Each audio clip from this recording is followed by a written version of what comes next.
Exodus 11. And the Lord said to Moses, I will bring one more plague on Pharaoh and on Egypt. Afterward, he will let you go from here.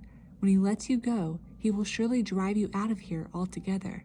Speak now in hearing of the people, and let every man ask from his neighbor and every woman from her neighbor articles of silver and articles of gold. And the Lord gave the people favor in the sight of the Egyptians. Moreover, the man Moses was very great in the land of Egypt, in the sight of Pharaoh's servants, and in the sight of the people.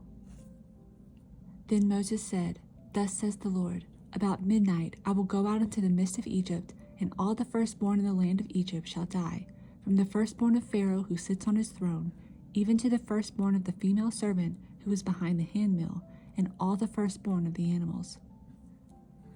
Then there shall be a great cry throughout all the land of Egypt, such as was not like it before, nor shall it be like it again. But against none of the children of Israel shall a dog move its tongue, against man or beast, that you may know that the Lord does make a difference between the Egyptians and Israel. And all these your servants shall come down to me and bow down to me, saying, Get out, and all the people who follow you. After that I will go out. Then he went out from Pharaoh in great anger. But the Lord said to Moses, Pharaoh will not heed you, so that my wonders may be multiplied in the land of Egypt. So Moses and Aaron did all these wonders before Pharaoh, and the Lord hardened Pharaoh's heart, and he did not let the children of Israel go out of his land. Exodus 12. Now the Lord spoke to Moses and Aaron in the land of Egypt, saying, This month shall be your beginning of months. It shall be the first month of the year to you. Speak to all the congregation of Israel, saying, On the 10th of this month every man shall take for himself a lamb, according to the house of his father, a lamb for a household. And if the household is too small for the lamb, let him and his neighbor next to his house take it according to the number of the persons. According to each man's need, you shall make your count for the lamb. Your lamb shall be without blemish, a male of the first year. You may take it from the sheep or from the goats. Now you shall keep it until the 14th day of the same month. Then the whole assembly of the congregation of Israel shall kill it at twilight. And they shall take some of the blood and put it on the 2 doorposts and on the lintel of the houses where they eat it.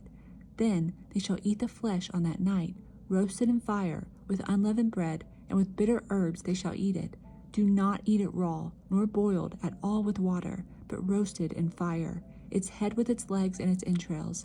You shall let none of it remain until morning, and what remains of it until morning you shall burn with fire. And thus you shall eat it, with a belt on your waist, your sandals on your feet, and your staff in your hand. So you shall eat it in haste.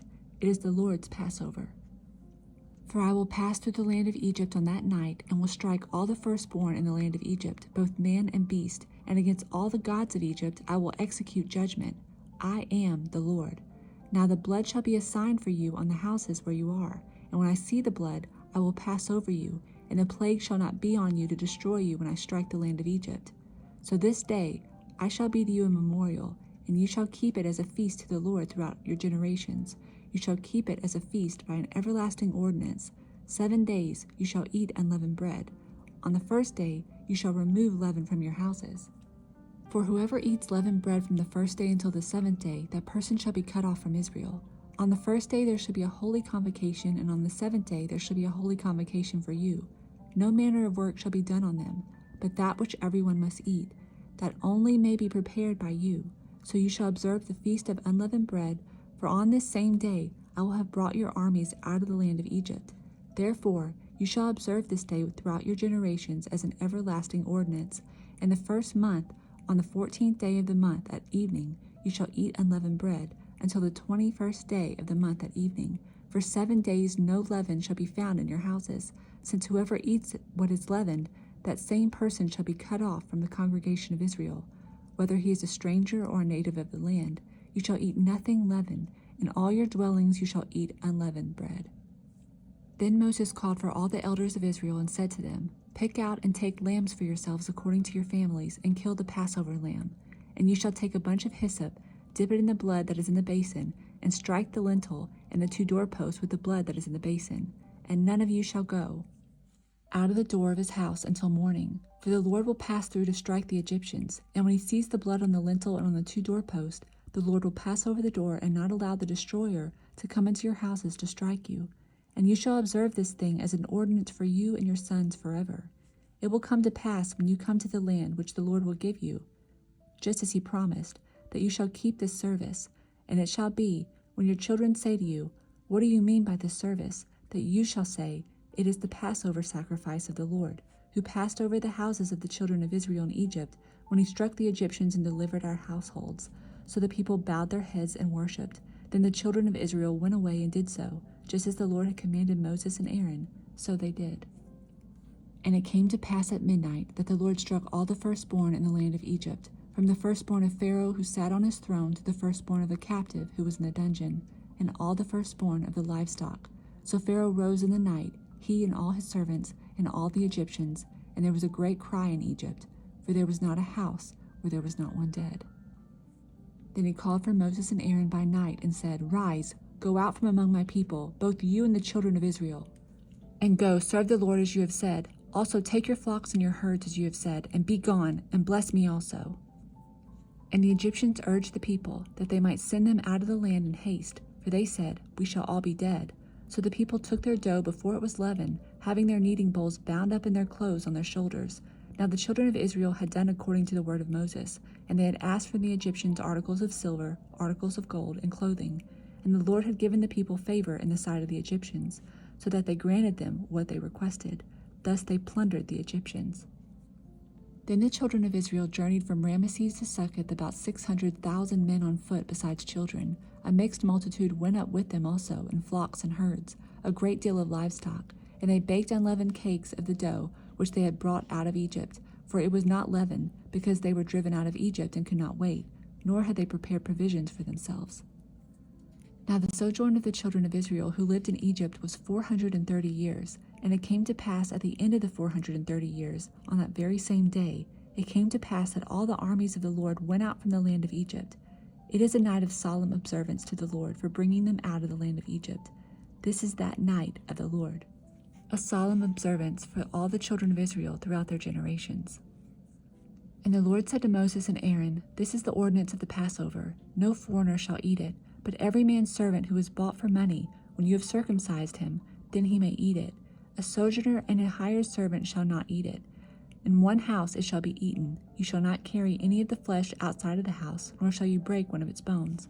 All the congregation of Israel shall keep it. And when a stranger dwells with you and wants to keep the Passover to the Lord, let all his males be circumcised, and then let him come near and keep it, and he shall be as a native of the land. For no uncircumcised person shall eat it. One law shall be for the native born and for the stranger who dwells among you. Thus all the children of Israel did, as the Lord commanded Moses and Aaron, so they did. And it came to pass on that very same day that the Lord brought the children of Israel out of the land of Egypt according to their armies. Psalm 21. The king shall have joy in your strength, O Lord, and in your salvation how greatly shall he rejoice. You have given him his heart's desire, and have not withheld the request of his lips. For you meet him with the blessings of goodness. You set a crown of pure gold upon his head. He asked life from you, and you gave it to him, length of days forever and ever. His glory is great in your salvation. Honor and majesty you have placed upon him, for you have made him most blessed forever. You have made him exceedingly glad with your presence. For the king trusts in the Lord, and through the mercy of the Most High he shall not be moved. Matthew 27:11. Now Jesus stood before the governor, and the governor asked him, saying, "Are you the king of the Jews?" Jesus said to him, "It is as you say." And while he was being accused by the chief priests and elders, he answered nothing. Then Pilate said to him, "Do you not hear how many things they testify against you?" But he answered him not one word, so that the governor marveled greatly. Now at the feast, the governor was accustomed to releasing to the multitude one prisoner whom they wished, and at that time they had a notorious prisoner called Barabbas. Therefore, when they had gathered together, Pilate said to them, "Whom do you want me to release to you, Barabbas or Jesus who is called Christ?" For he knew that they had handed him over because of envy. While he was sitting on the judgment seat, his wife sent to him, saying, "Have nothing to do with that just man, for I have suffered many things today in a dream because of him." But the chief priests and elders persuaded the multitudes that they should ask for Barabbas and destroy Jesus. The governor answered and said to them, "Which of the two do you want me to release to you?" They said, "Barabbas." Pilate said to them, "What then shall I do with Jesus who is called Christ?" They all said to him, "Let him be crucified." Then the governor said, "Why? What evil has he done?" But they cried out all the more, saying, "Let him be crucified." When Pilate saw that he could not prevail at all, but rather that a tumult was rising, he took water and washed his hands before the multitude, saying, "I am innocent of the blood of this just person. You see to it." And all the people answered and said, "His blood be on us and on our children." Then he released Barabbas to them, and when he had scourged Jesus, he delivered him to be crucified. Then the soldiers of the governor took Jesus into the praetorium and gathered the whole garrison around him, and they stripped him and put a scarlet robe on him. When they had twisted a crown of thorns, they put it on his head and a reed in his right hand. And they bowed the knee before him and mocked him, saying, "Hail, King of the Jews!" Then they spat on him and took the reed and struck him on the head. And when they had mocked him, they took the robe off him, put his own clothes on him, and led him away to be crucified. Now as they came out, they found a man of Cyrene, Simon by name. Him they compelled to bear his cross. And when they had come to a place called Golgotha, that is to say, place of a skull, they gave him sour wine mingled with gall to drink. But when he had tasted it, he would not drink. Then they crucified him, and divided his garments, casting lots, that it might be fulfilled which was spoken by the prophet. They divided my garments among them, and for my clothing they cast lots. Sitting down, they kept watch over him there, and they put up over his head the accusation written against him, "This is Jesus, the King of the Jews." Then 2 robbers were crucified with him, one on the right and another on the left. And those who passed by blasphemed him, wagging their heads and saying, "You who destroyed the temple and built it in 3 days, save yourself. If you are the Son of God, come down from the cross." Likewise the chief priests also, mocking with the scribes and elders, said, "He saved others, himself he cannot save. If he is the King of Israel, let him now come down from the cross, and we will believe him. He trusted in God. Let him deliver him now, if he will have him. For he said, 'I am the Son of God.'" Even the robbers who were crucified with him reviled him with the same thing.